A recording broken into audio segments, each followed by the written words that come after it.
अस्सलाम वालेकुम। उम्मीद है आप सब खैरियत से होंगे।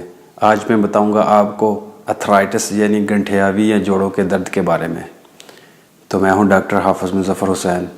अगर अभी तक आपने मेरा चैनल सब्सक्राइब नहीं किया तो मेरे चैनल को सब्सक्राइब कर लें ताकि मेरी आने वाली तमाम वीडियो आपको आसानी से मिल सके। अर्थराइटिस एक नामुराद और लंबे अरसे तक चलने वाली बीमारी है। पहले ये बूढ़े लोगों में पाई जाती थी और अब ये नौउम्र लोगों में भी पाई जाती है। इसकी मेन वजह है हमारे जिस्म के बुरे सेल अच्छे सेल्स को नुकसान पहुंचाते हैं और नतीजे की शक्ल में ये बीमारी पैदा होती है और यूरिक एसिड में इजाफा हो जाता है। ये बीमारी जिस्म के जॉइंट्स पर असरअंदाज होती है, मसलन छोटे जोड़, बड़े जोड़, दर्द, पट्टों का खिंचाव, सूजन, गर्मपन का एहसास और बाज़ औक़ात जॉइंट्स में गांठें भी बन जाती हैं। हरकत करने में मुश्किल होती है और बैठकर उठना दुश्वार होता है।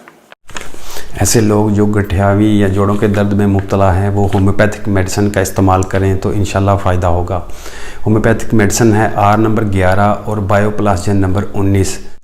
आर नंबर 11 और बायोप्लास्टिन 19 नंबर गठियावी, कमर दर्द और जोड़ों के दर्द के लिए बहुत अच्छे मरकब हैं।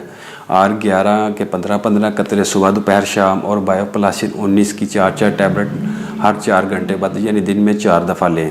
इंशाल्लाह बहुत जल्द फ़ायदा होगा।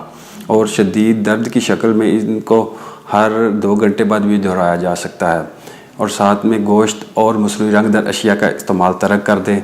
अगर आपको मेरी वीडियो अच्छी लगी है तो मेरी वीडियो को लाइक कर लें। आप मुझे मेरे फेसबुक पेज ऑनलाइन होम्योपैथिक पर भी फॉलो कर सकते हैं। शुक्रिया, वस्सलाम।